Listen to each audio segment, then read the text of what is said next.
Hello ladies and gentlemen, and welcome to my top 5 easiest DPS classes to play in 3.3.5. We've taken a look at the hardest to play classes a while ago, now let's take a look at the easiest to play classes. I've done a lot of thinking about how to judge the easiest class. For example, if you know how to play Feral DPS, you could say that Feral DPS is easy, while it really isn't. You just have the experience and the knowledge that Feral seems easy to you. Relatively to other classes, it's not. With that in mind, I looked at all the active utility, cooldowns, squishiness, rotation, and priority lists to come up with the top 5 easiest to play classes. A few of these will be viable in endgame ICC, a few of these are not viable in ICC, but they are viable in the next Rammus or Ulduar patch, and there are plenty of progressive Wrath of the Lich King servers out there, as well as eventually Blizzard's own Wrath of the Lich King Classic. There's also a 1 spec per class rule, otherwise I'd have 3 mage specs on the list, and with that being said, let's begin. Number 5. Fury Warrior is one of the most phase roll classes in the game, if you don't mind the warrior's utility. The basic rotation is very simple. Prioritize Bloodthirst, Whirlwind, and then use any slam procs if you have them. And remember to keep spamming Heroic Strike if you have above 50 rage. They have a very good mobility in Intercept and possibly even Heroic Fury Intercept. A Fury Warrior should have Engineering 2 for the Nitro boost and the haste on the hands of course. Besides that, they have no dots to worry about and they are potentially really tanky if they go defensive stance and use Shield Wall. However, you do need to use Sunder Armor, and in some situations the Moralizing Shout will also need to be used to lower the boss's attack power. As well as Piercing Howl. You'll be doing the slows on the Valkyrs in the Light of Dawn encounter after they've flown over your Hunter's Frost traps. Rage can also be a little bit of an issue if you are under-geared. Sure, when you have a Shadowmourne and a Glorantholk, you'll be rage-starved as often as a Blue Moon occurs on Friday the 13th, but until then, you might want to stop using Heroic Strike when you fall below 50 rage and wait for your rage bar to fill back up. Taking damage can also help with this, especially with Berserker's Rage up. Just don't get killed for your rage. Overall, Fury Warriors will do the big PP damage and can bring solid utility to the raid, but are they hard to play? No, not really. Like any class, they aren't easy to master, but you could have an infant smash the keyboard and you'll get a decent result. And I've actually seen that. One of my friends put his baby on top of the keyboard and she actually managed to out DPS some pug trash. Number 4. Destruction Warlock. I've never really played Destruction Warlock until quite recently. In PvP they are beasts, in theory they are beasts. All that free crit and haste from your talent tree, and almost every talent is something that boosts damage, unfortunately. Destruction isn't that great, however, whether that be because the spell power scaling is too low or simply because they don't have a strong damage over time like Ignite. My working theory is that it's actually a lot better in the early phases of the game, such as Naxxramas and Ulduar, because of the significant haste buff from Backdraft. The more haste you get, the less value this particular buff gives. It still isn't fun to play. I doubt going into lower item levels makes it more fun to play too. That is because it is pretty simple. The rotation consists of keeping one dot up and using Conflagrate on cooldown, using Chaos Bolt on cooldown and then spamming Incinerates. The only real issue they have is mana and to a lesser extent threat. If you don't have strong tricks of the trade and misdirections, proper life tap and soul shatter usage should fix most of your mana and threat issues. There aren't any cooldowns, you don't have a lot of utility besides the soul stone and tumbling stone I guess, maybe some HP cookies can help. As for mobility, you have your portal. This does require some knowledge of the fight if you want to use it properly, and some timing and proper positioning, but it's nothing too hard. Defensives are very limited as well, making Destruction Warlocks a little bit squishy. Shadow Ward can save you from some shadow damage, such as a nasty infest or a rampaging spirit in the 3rd phase of the Lich King. You do have a pet, but it defines a walking turret. There are no spicy spells to use with the imp, like the charge on Velguard, and it doesn't run out of mana even on longer fights. So, overall, Destruction Warlock, pretty simple to play.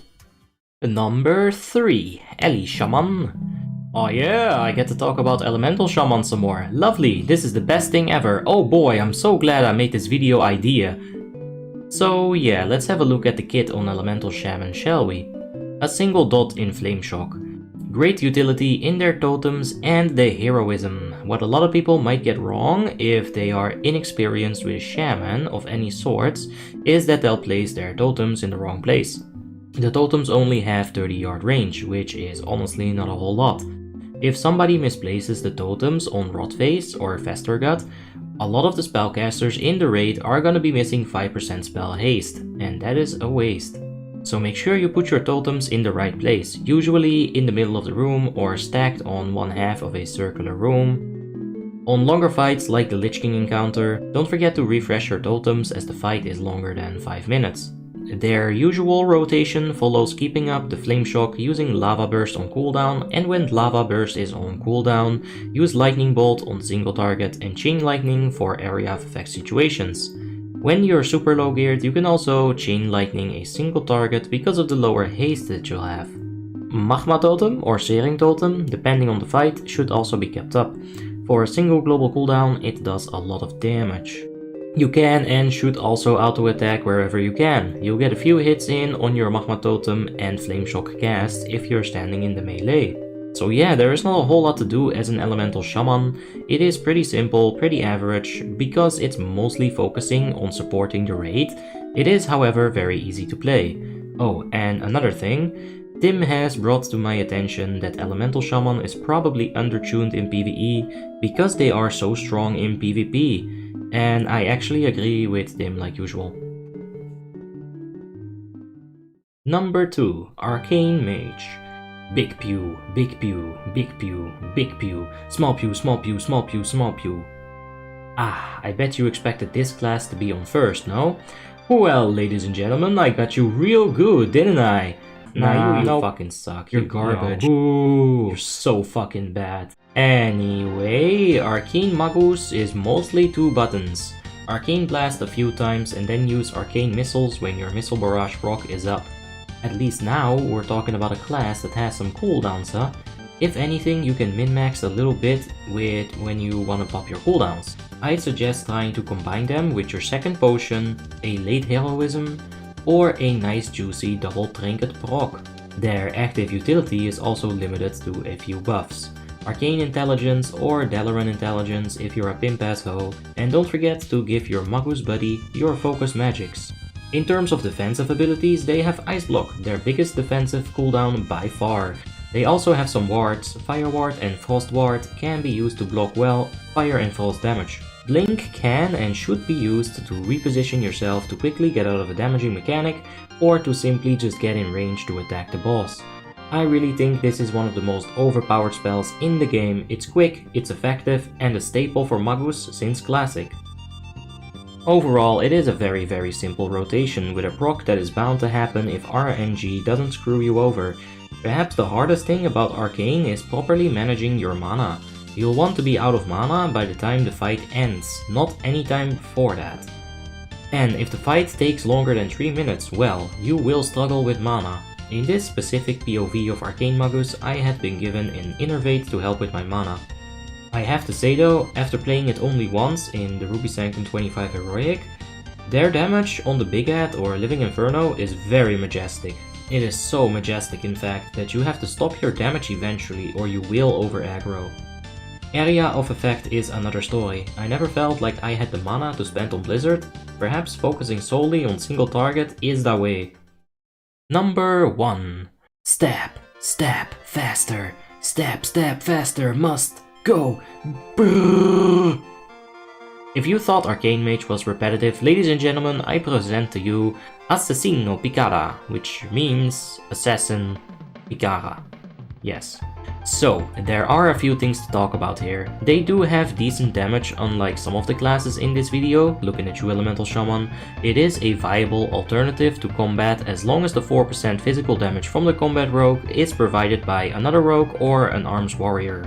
The rotation is as easy gets. Mutilate, get any amount of combo points and use Slice and Dice, then spam Mutilate till 4 or 5 combo points and use Envenom. Envenom will keep Slice and Dice up, so it's literally 2 buttons. There is nothing more to it than that. At least Arcane Mage had to worry about a proc.